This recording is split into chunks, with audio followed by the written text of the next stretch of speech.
Hey everybody, welcome back to the channel. It's Jimmy. It's been a while. The trading has been slow, but today I got into something good. I got into a little bit of Boeing, took a long position on it on a 3-bar play. I want to show that to you. And then I want to talk about a few other things. Sunday we did not have the stock pick of the week review. I'm waiting for more comments from you guys to kind of let me know if you like that and what stocks you want to look at. I know that we have the MongoDB for the stock pick last week. I'd like to review that in today's video. And then I'm gonna put forth maybe a couple ideas on a stocks that I'm watching for this week. You can add and comment on that and maybe we can modify things, but I'm gonna give you my one stock pick or maybe two stock picks for this week to watch. And we'll kind of see how those go. But I want to talk about my entry and my exit today on Boeing and why I liked it to the long side. So let's dive in.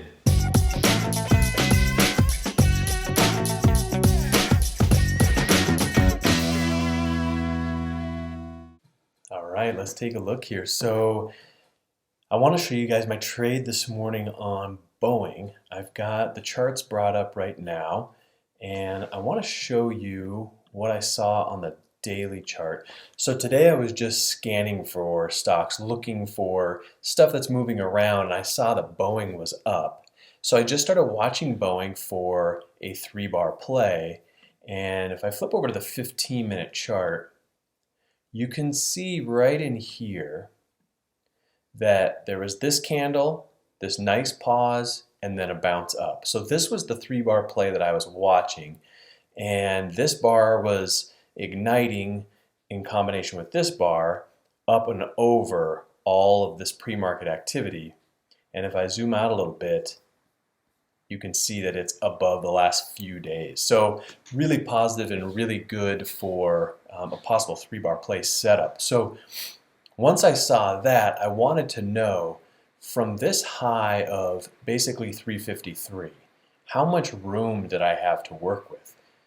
So I went ahead because the stop on this was going to end up being about $2.60, or the take profit was. The stop was $1.30. From here to here was $1.30, and then a 2-to-1 take profit would be $2.60. So I knew I needed some movement and I needed some room to wiggle around here. So when I went to the daily chart, I saw on here, and you can see I drew this rectangle around it, but we were trading right kind of in here, well, 353, right in here. And so I was curious to know, well, how much room do I have to move around? I knew I had to the top of this pivot. So I knew I had this rectangle to work within. So if I could get my $2.60 take profit inside this rectangle, then it would be possible.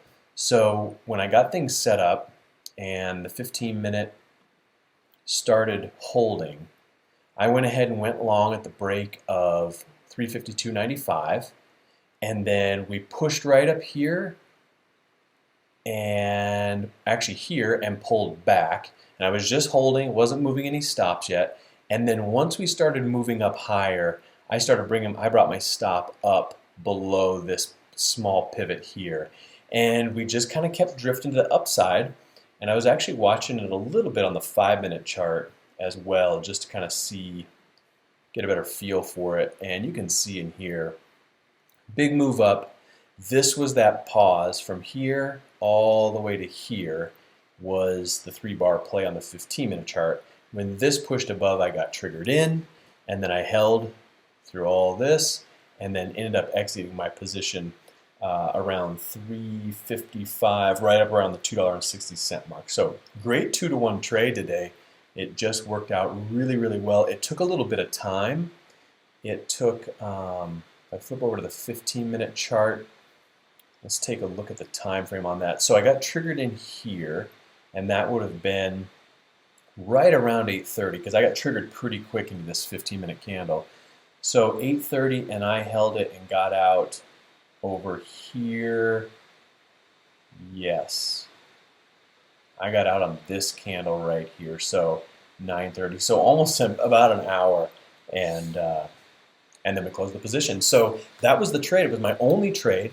I did place a covered call option today, and I've been kind of getting into that recently, and I'm trying to figure it out if I should have another channel related to options related things. I didn't know how YouTube would handle having day trading and options on the same channel, but I've recently just kind of gotten into what's called covered calls, and I did place one of those today. And if anyone has any interest, let me know. I'm trying to figure out what to do with that. I don't necessarily want to mix it in with the day trading channel, but it's definitely a really interesting thing when you're writing a covered call on some stock that you already own. So we can get into that. Just let me know if there's any interest there.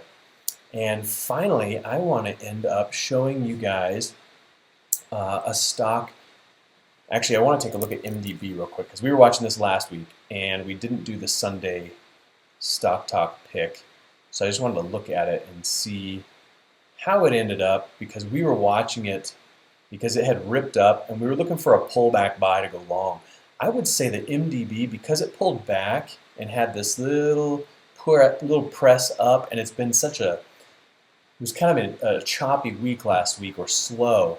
I would say if it drifts down a little bit more, closer to this 155 area, I would look for the bounce and the long position to keep going. So that's just my update on MDB right now after watching it all last week. It didn't do a whole lot. We did get the pullback, but I was hoping for a little more retracement before we went long on it. So I didn't take any trades on that one. And then the other one that I want to show you, this is the trade I want to watch this week. And the reason is because it was recently purchased, and it's super interesting, which is Tableau, ticker symbol DATA. And you can see, so Salesforce bought Tableau, and they're letting Tableau operate as they were. And so this thing popped almost, I think it was $45 a share. Let's say 25 up to 65. So 40, but then it went almost to 75. So almost $50 per share the other day. And I thought, let's watch it and see what happens. And it pushed back down. Some people call this a fade. They wait for it and they say, okay, it's too overextended. The pop was too big. Now let's watch it to come back down and fill this gap a little bit. But my thought was, I just want to see what it'll do. And it pulled down, it pushed back down and touched this 163 area, so 163.10. And then it bounced back out, didn't show a lot of strength, and came right back down to it. Touched it again. Then it pulled back out away from it, and I assume it's probably going to come back down. So I think tomorrow, we'll see what the pre-market does on this, but I think going short on the breakdown below 163 could be a really interesting small position for me that I might take, just to see if we get any kind of gap fill before we go again. This is just such a big gap in with companies that are pretty big and not super volatile.